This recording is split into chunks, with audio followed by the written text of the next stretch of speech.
그래요. 잘 쉬고 왔죠? 얘기 이어서 계속 좀 해보도록 할게요. 일본이란 나라가 어떻게 근대화에 좀 유리한 고지에 안착할 수 있었는가에 대한 장기적 자산을 이야기했죠. 그 이야기랑 조금 더 붙는 부분이 있어서 그 얘기부터 좀 할게요. 제가 단점이 장점이다 이런 말을 썼는데, 그러니까 이게 참 그런 거죠. 그러니까 무슨 얘기냐면, 오히려 어느 시점에는 그런 제도와 시스템을 갖고 있는 게 약점으로 기능해서 그 사회가 발달을 못하는데, 그 구조가 바뀌진 않았는데 어떤 시점에서 또 그게 굉장히 큰 힘을 발휘하고 이런 일들이 있어요. 그러니까 예를 들면 우리나라가 제 입장에서 어렸을 때부터 크면서 느꼈던 건 이 빨리빨리라는 문화였었어요. 빨리빨리.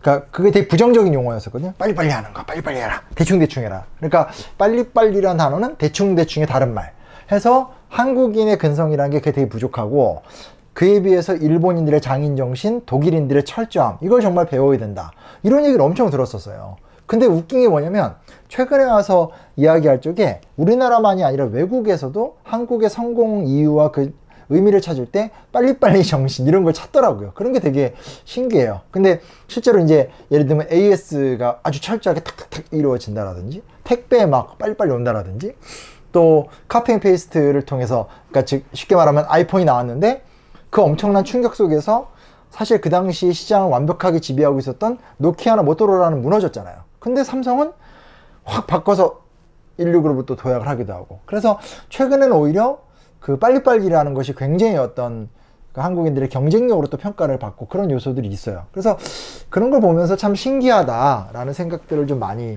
하게 되는데 예를 들면 이제 일본도 마찬가지예요. 자, 실제로 보면 요거 이제 제가 그냥 만화로만 그려놓은 건데, 제가 여기다가 중앙은 실패해도 지방은 성공하다 이 말을 하는데, 일본이라는 나라는 중국 문명의 영향을 잘 못 받았기 때문에 그 중앙집권화된 시스템이 발전하지 못했죠. 그리고 문신 관료들에 의해서 통치가 되지도 않았기 때문에 글을 못 쓰는 무관들에 의해서 그 나라가 통치가 됐잖아요. 그래서 그 직접적인 결과라는 건 뭐냐면 봉건제예요, 봉건제. 그러니까 아시아 국가들 중에서는 한국이나, 그러니까 조선이나 중국이나 이제 그 한국이나 중국이나 베트남 같은 데는 중국식 관료제를 받아들여서 체계적인 통치를 했고, 그러한 관료제적 통치가 효과적이었기 때문에 인류 역사의 굉장히 긴 기간 동안 여타의 다른 문명권에 비해서 빠른 성장과 높은 수준을 유지할 수 있었다라는 거예요. 그 부분에서 봤었을 때 일본은 전혀 그 시스템이 도입되지 못했죠. 그래서 앞에서 얘기했었던 에도막부 같은 경우도 사실은 에도막부 같은 경우도 뭐라고 할 수 있을까요? 가장 강력했던 막부라고 불리우긴 하지만 직접 막부가 통할하는 지역은 전체 영토의 4분의 1밖에 안 되거든요. 나머지는 다 이 다이묘들, 영주들한테 나눠줘서 간접 통치를 했다라는 거예요. 근데 이제 그게 이제 거꾸로 큰 힘을 발휘하는 건 제가 앞에서 얘기했듯이 상업 발달에도 큰 영향이라는 것이 있는데, 그것만이 아니라 지금 보시면 봉건제잖아요. 그래서 지금 여기 나오듯이 도쿄는 이 안쪽, 에도막부는 도쿄, 에도가 도쿄잖아요. 여기 있었어요. 근데 이게 흥미로운 게 뭐냐면 장기 지속적 자산이라는 건 자산인 거고, 그 장기 지속적 자산을 바탕으로 해서 직접적으로 눈앞에 어떤 상황이 생겼었을 때 빵 터트리면서 이야기를 탁탁탁탁탁 만들어가는 과정, 요런 것들은 이제 그 뭐라고 할 수 있을까요? 요 메이지 시대의 직전의 일로 우리가 분석을 해야 되잖아요. 근데 보면 조슈번과 사스마번이 굉장히 중요한 역할을 하게 돼요. 근데 그 중에 지금 이게 여기가 지금 조슈번이거든요. 빨갛게 칠한 게 요거 이제 지금은 야마구치 현이에요. 아베 총리의 이제 고향이죠. 그리고 그다음 이게 이제 사스마번이에요. 사스마번은 이제 지금은 가고시마 현이라고 그래요. 가고시마 현. 행정구역은 똑같진 않죠. 근데 보시면 뭐가 있냐면 이 번들은 도쿄, 에도에서 멀리 떨어졌고 주변부고, 끝까지 에도막부, 즉 도쿠가와 가문에 대해서 저항했었던 사람들이기 때문에 이 사람들은 에도 시대 때는 비주류예요. 근데 그 얘기는 무슨 얘기냐면 에도 시대 때 비주류라는 말은 무슨 얘기냐면 말 그대로 에도 시대 때는 어떤 사회적 영향력을 발휘할 수가 없고 그만큼 에도막부에 대해서 충성을 갖고 있지 않은 상황이라고 할 수 있게 되겠죠. 근데 그들이 흥미로운 게 개혁에 성공을 했다라는 거예요. 중앙이었던 에도막부는 여러 가지 근대적 개혁을 시도했지만 다 실패했거든요. 근데 여기 있는 조슈번과 그리고 사스마번이라는 곳에서 번개역에 성공을 해요. 어떻게 성공하냐? 예를 들면 당시에 이제 물이 이렇게 조류가 이렇게 올라온단 말이에요. 그러면 많은 배들이 여기 잘 보일지 모르겠지만 여기가 세토네이라고 그래서 구글 맵스 같은 거 치면 나와요. 세토네이라고 그래서 바다긴 바다인데 혼슈와 시코쿠와 큐슈 안쪽에 있는 바다예요. 그러니까 내해죠. 그래서 이 세토네이가 중요한 건 뭐냐면 이 내해는 아무래도 밖에 외해보다는 굉장히 물의 흐름이 안정적이고 이 세토네이를 통해서 전국 어디든지 갈 수 있잖아요. 근데 보면 이 당시에 서양 세력이라는 것은 동남아시아를 거쳐서 이렇게 밑에서 올라온단 말이에요. 근데 올라오는 세력이 정착하는 게 이쪽 시모노세키를 비롯해서 딱 요쪽 그러니까 혼슈와 큐슈 사이 요 지대거든요. 요로 통해서 들어와서 100km 들어가면 어디든지 지금 갈 수 있는 거예요. 근데 이제 항구는 여러 곳인데 이 조슈번에서 노력을 했던 게 뭐냐면 자기네들 항구를 굉장히 좋게 바꾸는 거죠. 재정을 투자하고 계획을 세워서 외국의 여러 배들이 왔었을 때 대부분 다 조슈번에 정박할 수 있게 다 만들어 놓게 되는 거예요. 그래 버리면 무슨 얘기냐면 해외에서 들어오는 물자가 1차적으로 다 이쪽 가고시마에 가고시마래 조슈번에 집결할 수밖에 없게 되잖아요. 그만큼 그걸 통해 돈을 많이 벌 수 있는 거죠. 근데 그 다음에 중요한 게 뭐냐면 자기네들이 갖고 있는 해협적인 지리적 위치를 잘 이용해서 백기를 다 장악해서 그 배들이 다 오게 해서 그를 통해 돈을 벌게 되면 그 돈으로 그냥 잘 먹고 잘 사는 것이 아니라 그 재정을 투자해서 다시 무기를 사고 번을 강화시키는 노력을 하게 되는 거예요. 그러니까 1차적으로는 이 투자를 한 거고, 그러니까 이제 어떤 사업적 기반을 마련한 거고, 2차적으로는 그렇게 해서 마련한 힘을 바탕으로 해서 재투자를 통해서 다시 한번 이제 그 번 자체가 성장하게 되는 모습들이 나타나요. 그래서 당시 서양 세력의 물자가 바다를 통해서 세토네이로 들어온 입구, 요거를 이제 조슈번은 잘 활용했다는 게 포인트인 거고, 가고시마현, 그러니까 그 당시 사스마번 같은 경우는 지금 보시면 이제 이 밑쪽인데 우리는 보통 여기만 생각해요. 근데 가고시마를 가보면 여기 사실 그냥 관광지거든요. 특별히 큐슈가 뭐가 없어요. 사람들은 이제 여기가 뭐가 있겠냐고 생각하지만 지금 보시면 이 큐슈 섬에 있는 이런 지역들도 있지만 지금 보시면 수많은 섬들이 같이 쫙 붙어 있잖아요. 요 일대가 전반적으로 굉장히 더워요. 한반도에서 한참 남쪽이잖아요.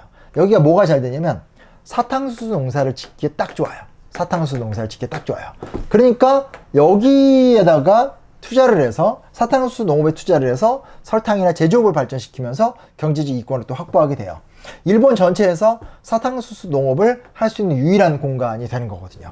그리고 똑같이 바로 이쪽 사스마번도 그렇게 해서 벌어들인 돈을 바탕으로 해서 군비를 확충하고 번을 강성하게 만드는 번 개혁에 성공을 하게 되는 거예요.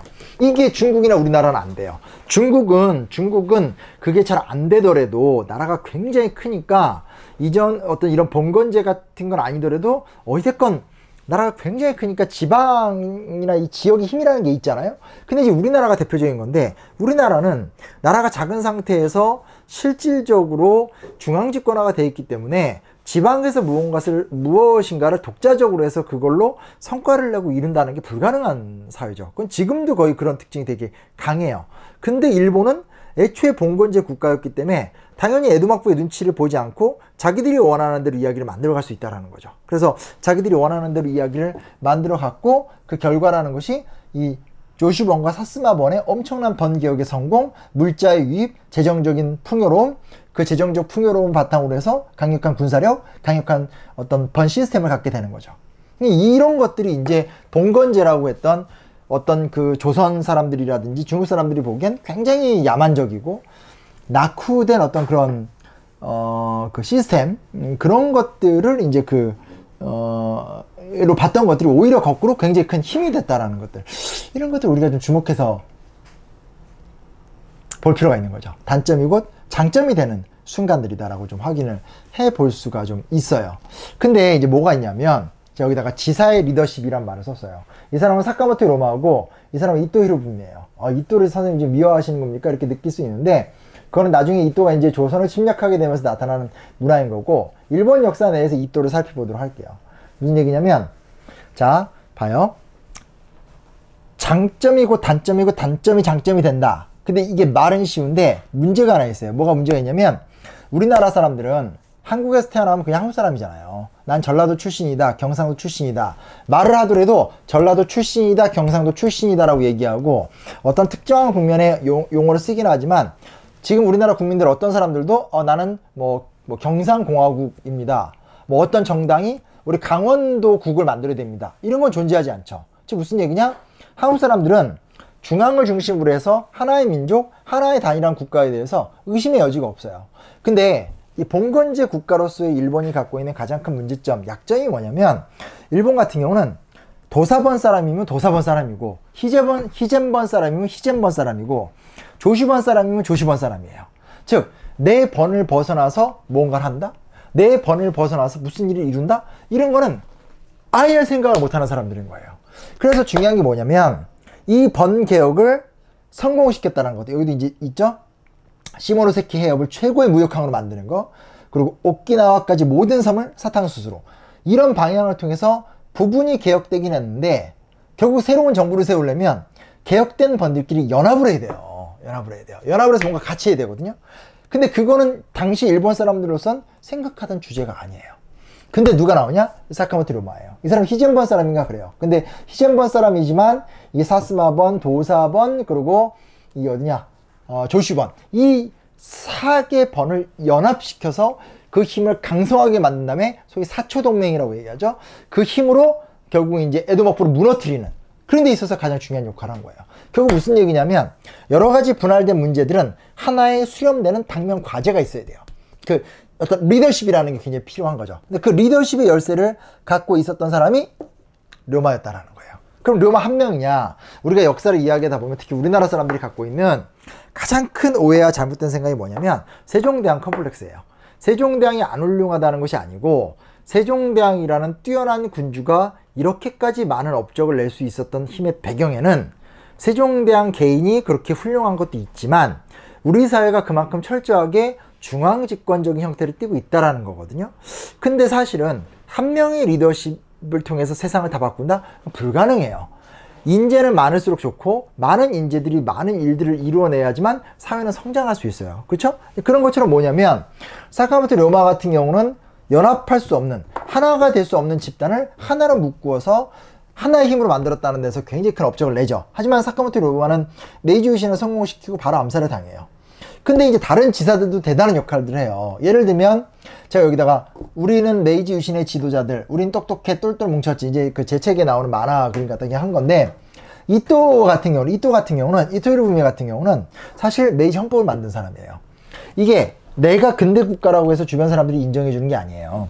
근대 국가로 인정을 이 당시에 받으려면 국제 표준 시스템을 갖고 있어야 돼요. 그러니까 그게 무슨 얘기냐면 당시의 만국공법, 요즘으로 말하면 국가법인데, 국제법인데 그 국제법을 바탕으로 해서 국제사회의 구성원이 되려면 요즘 말로 말하면 헌법이죠. 각 나라마다 근대적인 헌법을 갖고 있어야 돼요.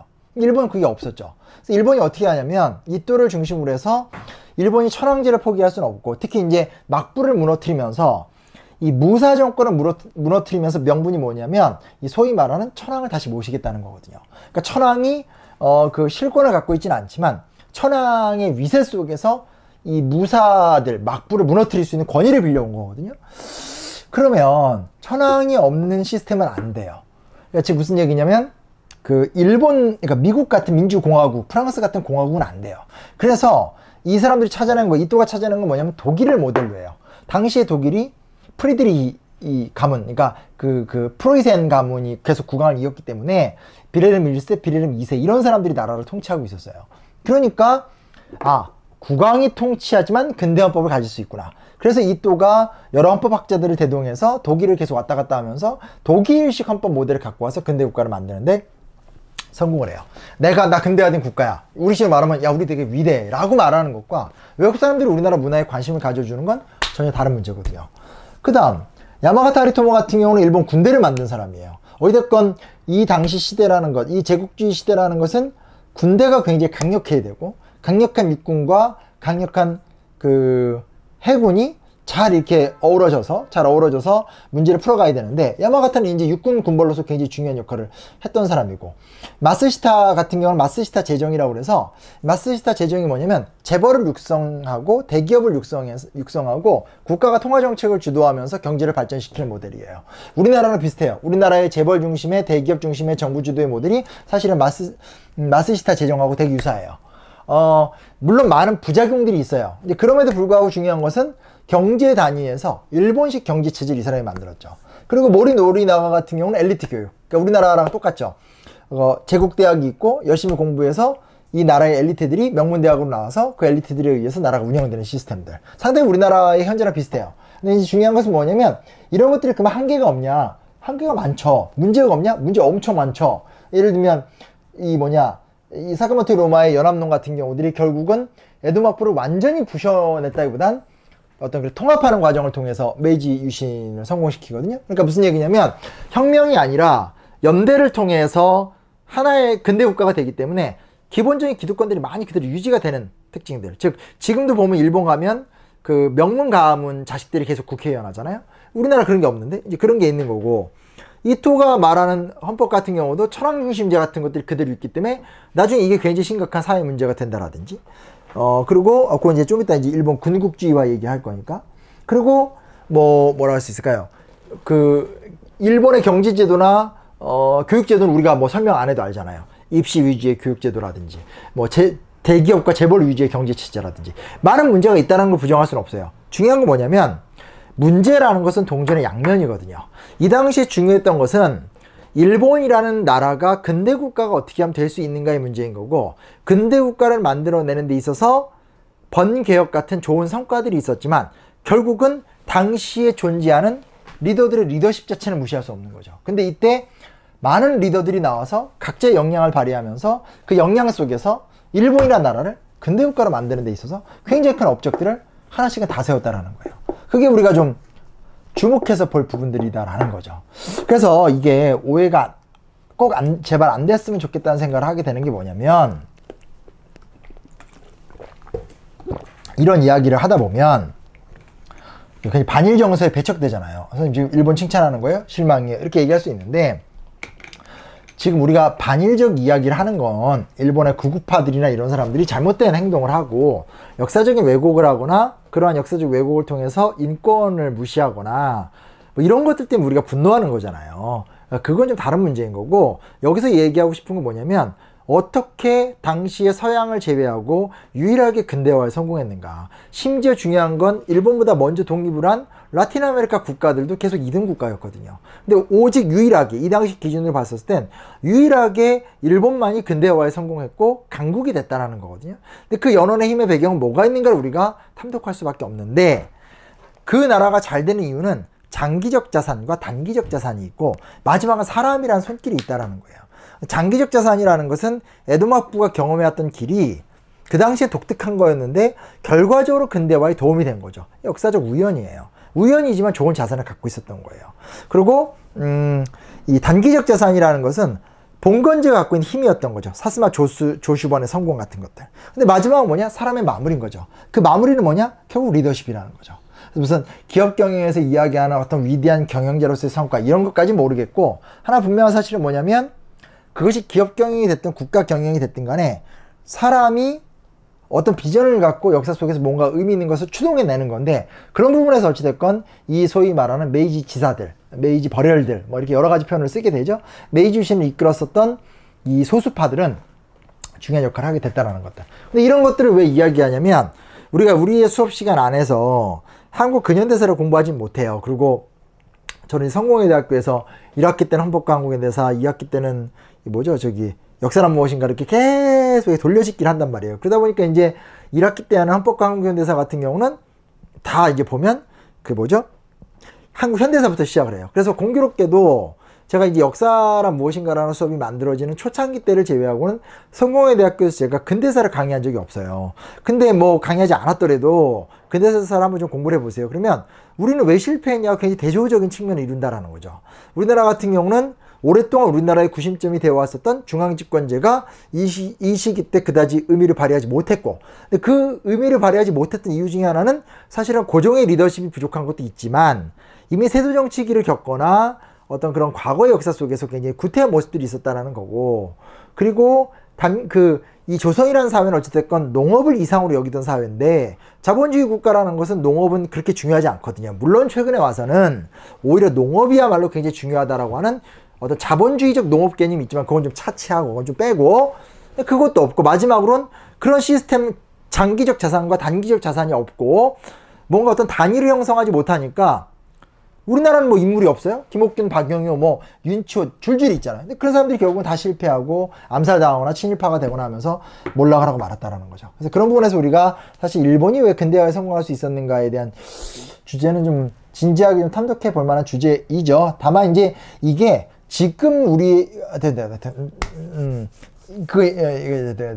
너무 약간 지나치게 미화가 되면 너무 약간 독재를 합리화하거나 약간 그런 쿠데타를 합리화하거나, 그러니까 박정희식 리더십을 합리화하는데 오용되기 딱 좋아요. 왜냐면 메이주신이라는 태도 문화 자체가 만주국 설계를 거쳐서 이 박정희 시대 때 산업화랑 딱 연결이 되는 모습들이 있거든요. 소위 발전국가론이란 이론인데, 뭐 지금 우리 사회는 그런 식의 어떤 독재적 리더십, 몇몇 지사의 변화, 소수의 혁신 이런 걸로 돌아가는 사회는 아니죠. 그런 것들이 이미 됐고 그 위에서 민주적 리더십이라든지 다양성과 다원성 속에서의 성과라든지 자율성과 뭐 이런 것들 속에 가야 되는 시대니까 똑같진 않아요. 근데 여튼 우린 지금 뭐 현재 우리와 무조건 붙여서 이야기하려고 하는 건 아니기 때문에 살펴보면 좋을 것 같고요.